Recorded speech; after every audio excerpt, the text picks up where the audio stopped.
La pregunta, ¿por qué ocurren terremotos en el Perú? ¿Por qué ocurren terremotos en el mundo? La respuesta es sencilla. Porque hace más de 250 millones de años las placas se están moviendo. Entonces, si las placas se mueven, hay terremotos. Y se mueven rozándose de manera frontal, de manera paralela, ¿no? O de la forma que ustedes se imaginan. Entonces, si este movimiento viene desde hace 250 millones de años de resistencia a la Tierra, por lo tanto, siempre vamos a tener terremotos.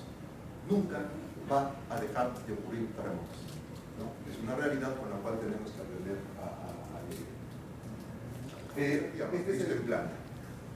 Lo más importante de una figura como esta que hay que rescatar es dónde se encuentran ubicadas las cordilleras en el mundo. Tenemos la cordillera de los Andes, la cordillera en Estados Unidos, toda esta parte de aquí son cordilleras bastante antiguas, las que existen en Europa. Tenemos, de esto en primer lugar tendríamos que recalcar que donde hay cordilleras hay terremotos. Y lo curioso es que la cordillera más joven de todas las que conocemos es la cordillera de los Andes. Por lo tanto, es la zona donde se produce la mayor cantidad de terremotos en el mundo, ¿ya? Y los de mayor magnitud también, porque al ser muy joven, tiene deformaciones más continuas, la geodinámica es más fuerte en esta zona, o más rápida en todo caso, y se producen los terremotos. Si nos damos cuenta, en el fondo oceánico hay unas líneas de color celeste que vemos por aquí, más o menos.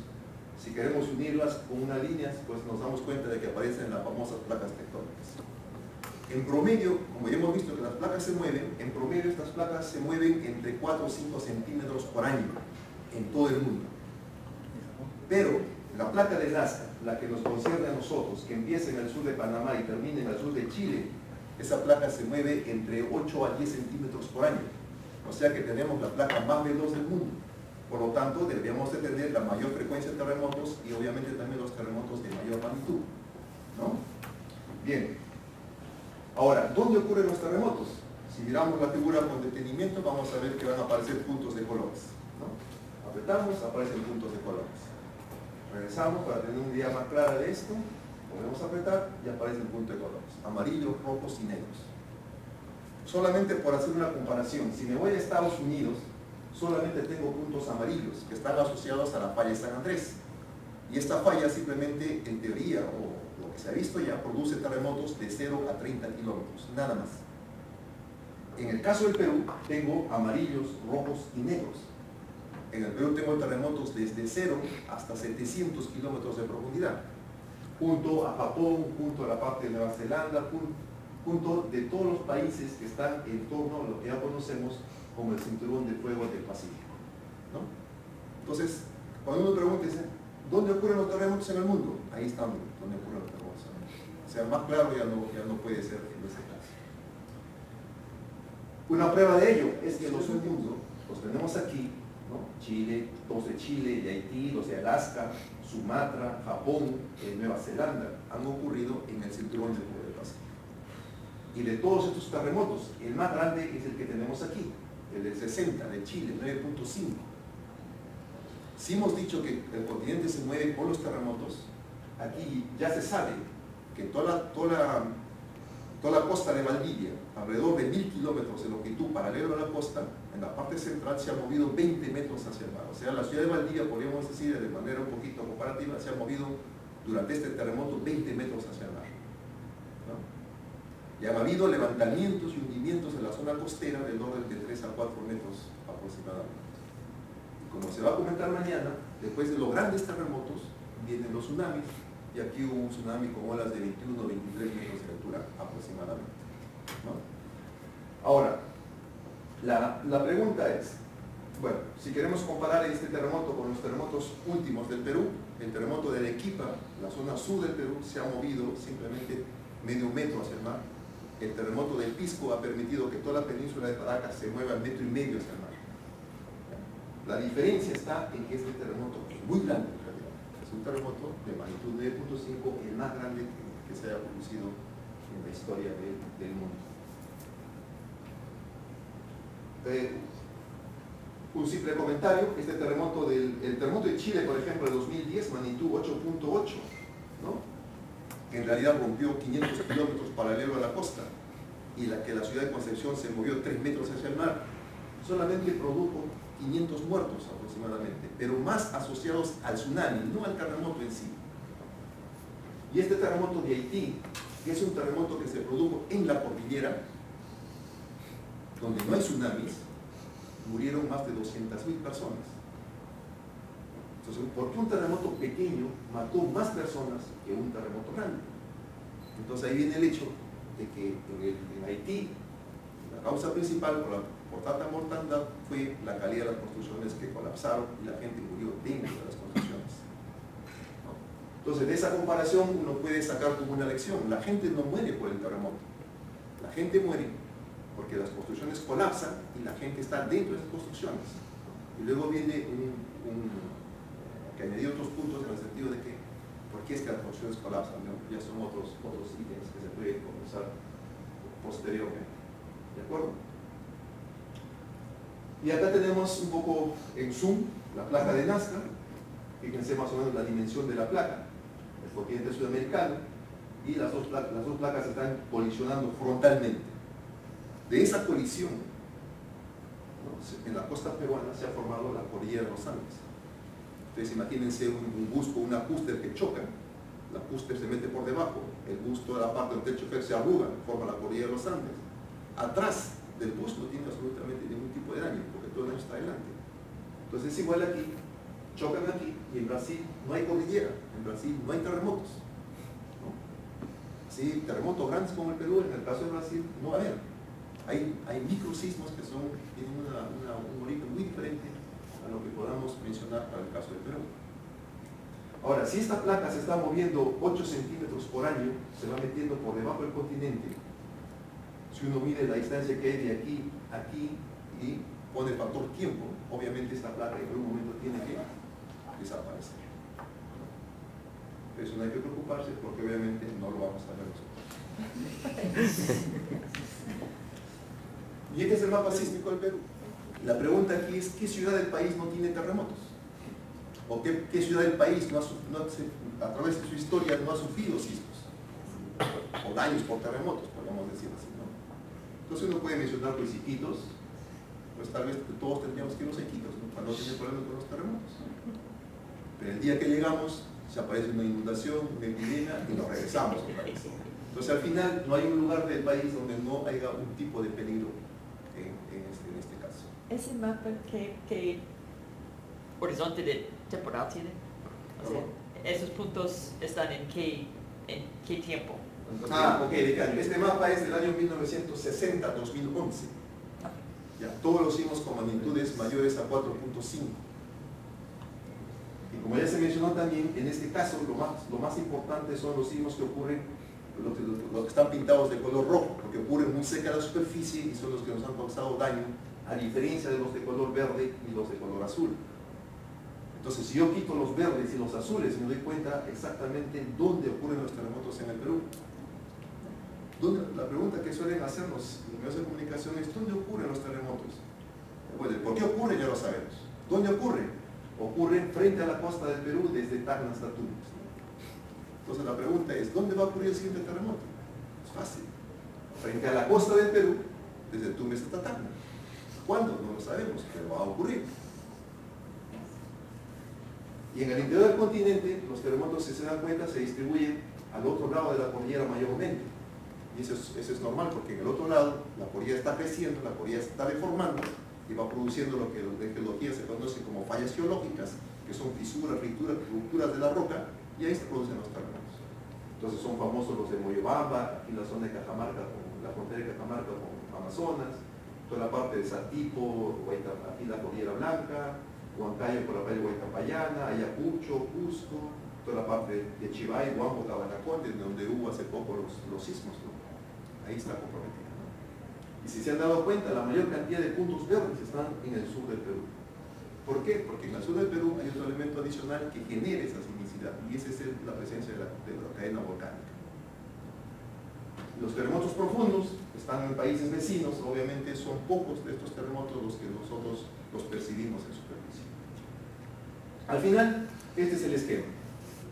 Aquí está Lima, aquí está la placa de Nazca, que se mueve a mayor velocidad, produce, aquí donde están chocando las dos placas, los terremotos están hasta 0 a 60 kilómetros más o menos, La placa se mete por debajo del continente y produce terremotos a 120 kilómetros en promedio. El terremoto de Contamaná de 2010 es uno de los más recordados, que el terremoto se produjo acá y sacudió toda la zona de cordillera. Por el otro lado, el escudo brasilero viene también, nos está chocando. Se han hecho estudios y se ha encontrado de que este choque de aquí se hace a velocidades de 4 milímetros por año aproximadamente, se mete por aquí y hay un trozo de placa por aquí a 500 kilómetros que está produciendo el otro tipo de terremotos. Entonces, este es el esquema de nuestro país y al final el Perú está, o la cordillera en todo caso, podemos decir que está con dos fuerzas que la va comprimiendo a ambos lados, ¿no? Y eso es la génesis de los terremotos en nuestro país. Como esta placa se mueve a mayor velocidad, aquí hay más sismos y obviamente los de mayor magnitud también están en esa zona. Los terremotos son cíclicos. Eso hay que entenderlo bien. Son cíclicos. Así como las personas nacen, mueren, los terremotos también nacen, mueren. Los terremotos son cíclicos. Lo que ocurrió en el pasado se va a repetir en el futuro. Eso nadie lo va a cambiar. Es una regla. Lo único que hay que hacer es tratar de prepararnos para que ese terremoto que tiene que repetirse nos encuentre en mejores condiciones o ser menos vulnerables ante ellos, ¿no? Entonces acá tengo el siglo XIX, los grandes terremotos que se han logrado estudiar. Hay zonas con interrogación aquí porque no entendemos qué es lo que ha pasado ahí hasta esos años. En el siglo XX, por ejemplo, en la zona sur de Chile ya se disipó la duda porque ocurrió este terremoto grande del 60, que ya les he contado. Hay sismos pequeños por aquí que van llenando toda esta zona y nos damos con la sorpresa de que en el sur del Perú y norte de Chile hay un vacío desde hace más de 100 años en este caso. Significa que estos terremotos todavía no se están produciendo, pero tienen que producirse en algún momento.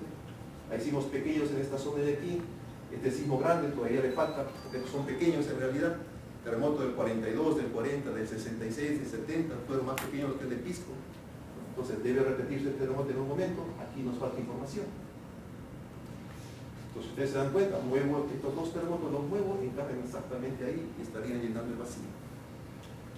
En el siglo XXI tenemos el terremoto de Pisco, terremoto de Arequipa. Este terremoto de 1835 en Chile ya se repitió, cumplió un ciclo, se repitió. ¿Qué es lo que falta repetirse así si hablamos simplemente de la distribución de los sismos, lo que se llama la laguna sísmica, los silencios sísmicos?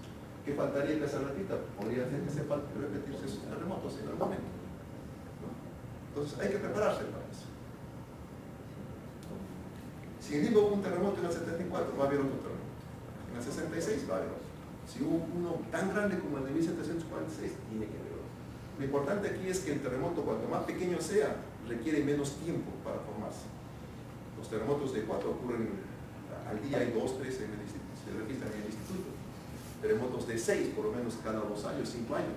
De 7 cada 50 años. De 8 cada entre 100 a 200 años. Y los de 9, pues. Ahora se sabe más o menos que el terremoto de Japón se ha repetido después de 1000 años. O sea que se necesita bastante tiempo para que la Tierra acumule tanta energía para generar un terremoto.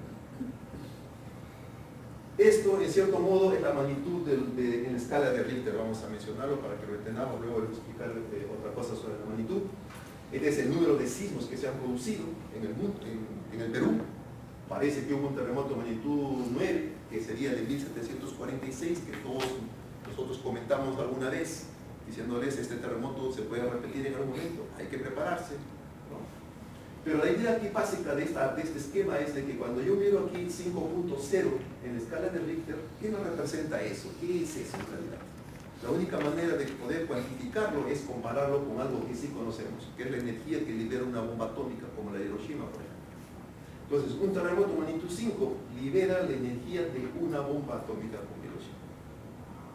Un terremoto de magnitud 6, 30 veces esa energía. Uno de 7, 900 veces. El de Pisco, 27.000 bombas atómicas. Y el de Japón, 810.000 bombas atómicas. Cada grado en la escala de Richter que se incrementa, hay que multiplicar la energía por 30 o por 33 veces más, ¿no? Entonces, esto cambia la idea de que las personas que dicen, no, qué bueno que hay temblorcitos así, no va a haber un sismo grande. Eso es falso, ¿no? Ya se ha comentado hace un poco el tema de la leyenda, los mitos, las creencias, que si se siguen propagando, lo único que hacemos es mantener la ignorancia de la población. Los sismos pequeños no tienen nada que ver con los grandes sismos, y eso lo vamos a ver también luego. ¿Ya? Hoy día está haciendo frío, un poquito menos que ayer y no ha habido sismos, ¿no? Creo que mañana sale el sol, tampoco va a haber sismos, o sea que el clima tampoco tiene que ver con los sismos. O sea, siempre vamos arrastrando estas ideas equivocadas y al final crecemos como una sociedad con desconocimiento. Esto podemos llamarle que es el ciclo de los terremotos, para resumir lo que les he estado contando. Esta es la placa de Nazca, este es el continente, ¿no? Aquí las dos placas están pegadas por esta parte de color rojo. La placa de Nazca va empujando continuamente por debajo del continente y fíjense ustedes cómo lo dobla el continente, porque se supone que aquí están pegadas, están trabadas. Entonces tanta fuerza ejerce la placa de Nazca que el continente se va doblando, la costa se va doblando. Llega un momento en que la roca ya no puede deformarse más y lo único que hace es salta como un látigo, ¿no? Produce el terremoto, el continente avanza, se produce el tsunami y vuelve a su estado inicial. Y otra vez pasan 50, 100, 500 años y otra vez en esta situación y así sucesivamente se completa todo el ciclo. Y eso nos demuestra que realmente los terremotos tienen que ser cíclicos en el tiempo. Por ejemplo, este es Lima. Desde esta línea que vemos aquí hasta la costa, ahí está toda la zona, esa zona roja que hemos visto aquí. Esta zona roja está aquí, entre esta línea punteada y la zona de costa. Aquí es donde ocurren todos los terremotos. Entonces no son dos superficies lisas, como dos hojas de papel que se mueven, no. Son superficies ásperas, que están en contacto, están en colisión.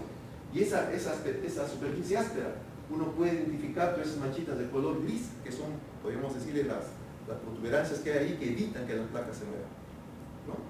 Entonces supongamos que una de esas manchitas que está evitando que la placa se mueva produzca un sismo. Bueno, este es un sismo de magnitud 6, pequeñito, libera poca energía.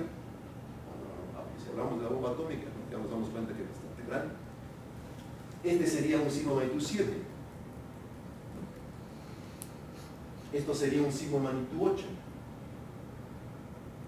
Y esto sería un sismo de magnitud 9. Entonces los sismos de magnitud 6, 7 simplemente provocan áreas pequeñas nada más. Los sismos de magnitud grande, estamos hablando de 500, 600, 1000. El terremoto de Sumatra del 2004, 1300 kilómetros de ruptura. O sea, cuando hablamos un sismo frente a Lima, ya no estamos diciendo que va a ser frente al Callao nada más. Un sismo frente a Lima de magnitud 9 podría ser desde Pisco hasta Chimbote y quizás un poco más arriba. Toda esa zona estaría afectada. Y por el tamaño que podemos ver, también nos podemos dar cuenta de que los sismos de magnitud 6 son más frecuentes. Los de 7 menos frecuentes y así sucesivamente. Tendríamos que tener mucha suerte para vivir un sismo de 9. ¿No? Sería fantástico hacerlo realmente. Para sobrevivir. A mí me gustaría sobrevivir y tener la suerte de estudiar. Sería la culminación de mi carrera. Bueno, y para estudiar eso, obviamente tenemos que monitorear toda esa deformación, todo ese movimiento de placas. Y otro punto que tengo aquí son estaciones sísmicas, que ya el ingeniero Portugal lo ha mencionado, o son en todo caso estaciones de GPS, que también me permite tener una información adicional para poder conocer exactamente cómo es que se mueven las placas y dónde están esas zonas que están trabadas, que podrían generar el terremoto en algún momento, ¿no? Bueno, una cosa rápida es esto. Un terremoto obviamente tiene un hipocentro, que es el punto debajo de la tierra donde se produce el sismo, también se conoce como foco. Esa proyección en superficie se conoce como epicentro. Cuando nosotros les damos el reporte a ustedes, decimos el epicentro ha ocurrido a 80 kilómetros al oeste de Lima. Estoy hablando del punto que está encima de la superficie del mar, pero en profundidad probablemente tenga 60, 70 kilómetros de profundidad. Acordémonos que los terremotos se producen en las placas, abajo, por debajo del fondo oceánico, ¿no? Y obviamente estas líneas es la manera como la energía se va propagando desde el punto de vista instrumental. Lo que yo voy a adicionar un poquito a lo que ha estado explicando el ingeniero Portugal es qué diferencia hay entre registrar el movimiento del suelo en desplazamiento, en velocidad y en aceleración. Yo creo que si aquí pongo 3 emisoras, en uno pongo la música, la culebrítica, en el otro pongo una canción de Chayanne, y en el otro pongo de José José, ¿no? Entonces ustedes van a sentir las altas frecuencias de la canción napoleónica. Esas altas frecuencias son más útiles para la ingeniería, porque permite estudiar el comportamiento de los edificios a las altas frecuencias. Las altas frecuencias son las que dañan las estructuras. Por eso es un tema importante para la ingeniería. La parte de la velocidad del suelo, el desplazamiento del suelo, es más que todo para investigación, básicamente. Información dedicada a investigación. La parte de velocidad nos ayuda a calcular los hipocentros, magnitud del sismo, etc., ¿no? Las altas frecuencias es lo que nos interesa, y el ingeniero Portugal ha mencionado de que para este año y el próximo año estamos instalando 200 acelerómetros en el país para contribuir a la parte de ingeniería sísmica del país. ¿Ya? Bien, ahí está la red sísmica nacional. Este es el Servicio Sismológico Nacional de horas del día, vigilando la ocurrencia de terremotos en el país. Y cada vez que ocurre un terremoto, obviamente prepara los reportes y es lo que ustedes reciben, ¿no? Un ejemplo más o menos de cómo se ubica un epicentro. Aquí tengo una zona, en la zona del continente, aquí tengo una estación sísmica que ha registrado un terremoto, ¿no? Si nos damos cuenta aquí, en esta señal sísmica hay lo que nosotros llamamos la onda P y la onda S. Entre esas dos ondas hay una diferencia en tiempo en la cual llegan a esa estación, ¿no? Ese tiempo, si yo hago una resta aquí, ese tiempo es 2 segundos. Si yo asumo que la velocidad de las ondas que se propagan en la superficie es de 6 kilómetros por segundo, entonces yo cuando multiplico espacio por tiempo tengo 12 kilómetros de distancia. Entonces, esta estación es la que tengo aquí. Trazo un vector de 12 kilómetros, luego trazo un círculo, ¿no?, alrededor de ese vector. Ya tengo un círculo ahí. Utilizo esta otra estación, tengo 3 segundos de diferencia, por 6 son 18 kilómetros. Tengo otro vector, trazo otro círculo, ¿no? Tengo aquí otra estación, 24 kilómetros, trazo un vector, trazo otro círculo, y al final el epicentro es donde los círculos se interceptan, ¿no? Ese básico, en cierto modo, es la información que ustedes reciben a través de los boletines sísmicos del IGP, ¿no? La ubicación de este epicentro, por ejemplo, está más o menos a 60 kilómetros al sureste de la localidad de Pampas, en Huancayo, perdón, en Huancavelica, ¿no?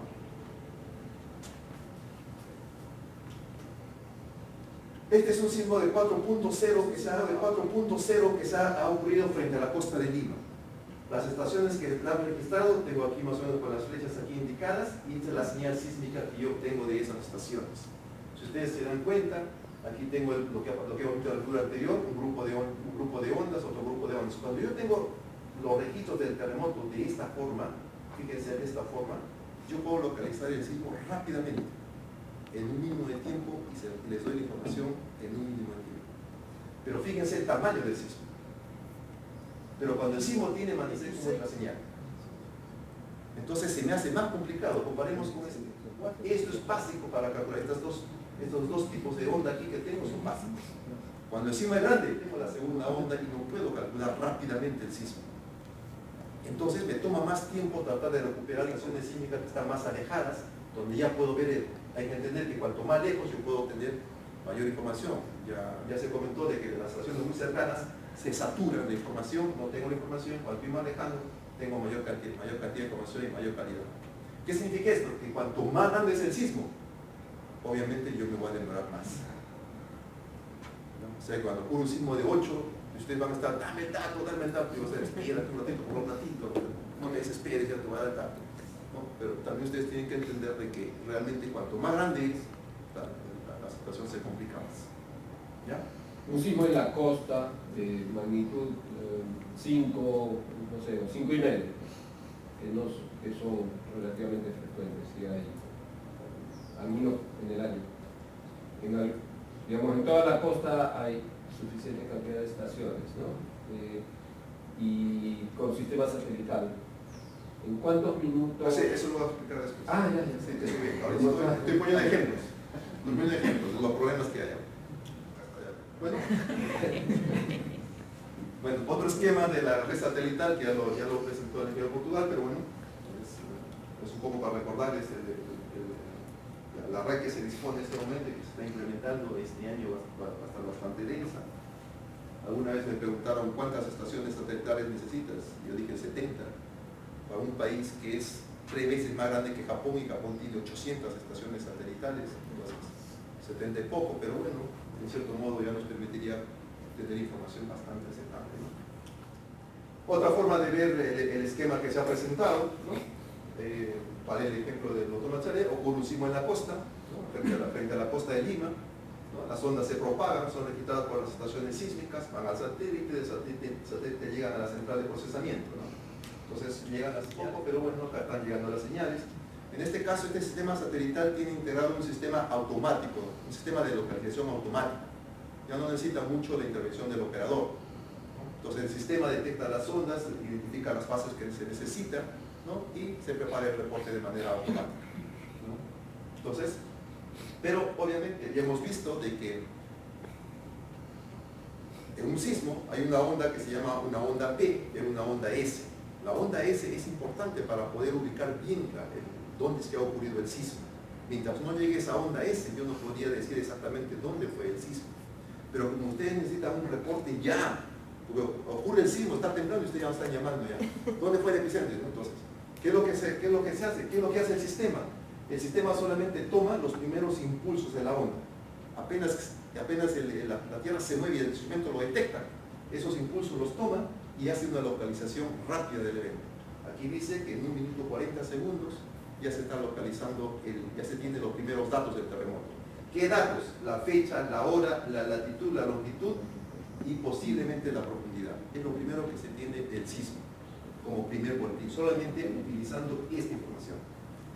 La magnitud del sismo no puedo calcularla mientras yo no tenga más señal del sismo, más datos del sismo. Entonces me toma un poco más de tiempo, tengo que esperar que me llegue el resto de información, ¿no? Entonces es posible que un primer reporte esté saliendo a los medios de comunicación simplemente diciendo fecha, hora y el epicentro. Epicentro a 20 kilómetros al oeste de Lima, ¿no? ¿Qué falta? Falta la magnitud. ¿Cuándo me llega la magnitud? Cuando el registro del sismo se completa. Solamente ahí yo puedo tener un valor de magnitud, ¿no? Y en este caso estoy poniendo 4 estaciones, porque hemos visto en el ejemplo gráfico que solo se requieren 3 como mínimo, pero hay una cuarta que nos ayuda a cuantificar un poco más. Y al final me sale la magnitud, me sale la profundidad y ya tengo el reporte a los 2 minutos con 50 segundos aproximadamente, que es lo que nos pasó con el sismo de Pucallpa y con el sismo de Ica, que fueron sismos bastante importantes en el país, en el 2010 exactamente, y en el 2011, ¿no? Entonces en 2 minutos 50 ya tengo yo un reporte que estamos enviando a los medios de comunicación, ¿no?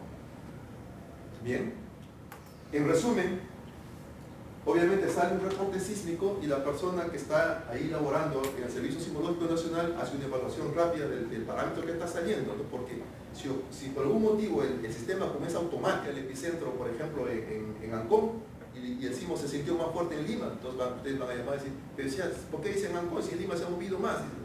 Entonces el ingeniero que está ahí tiene que chequear un poco y luego enviar la información. Entonces más o menos al DHID se les está llegándoles entre 4 o 5 minutos la información sobre los parámetros del sismo.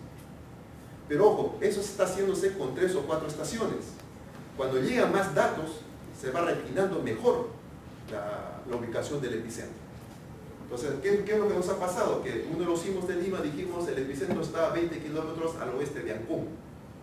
Cuando llegó más información, se refinó el epicentro y luego dijimos el epicentro está a 60 kilómetros al noroeste del Callao. Y comenzaron a preguntarnos, o sea que ha habido 2, uno en Ancón y uno en el Callao. No, ya hubo más información, se reprocesó, se tiene otro parámetro para el sismo, ¿no? Y bueno, ya ni que hablar de la gente que se mete al Facebook, ¿no? Ya comenzaron ahí, ¿no? 2 sismos, un sismo, no, yo sí lo sentí, yo no lo sentí, ¿no? ¿Por qué dicen esto? O sea, simplemente por el desconocimiento, ¿no? de eso. ¿Qué es la magnitud? La magnitud es un parámetro que mide la cantidad de energía que libera el sismo. ¿Ya? O sea que si yo hago explotar aquí 1 kilo de dinamita y yo lo detecto en Japón o en Estados Unidos, sigue siendo 1 kilo de dinamita, eso no cambia.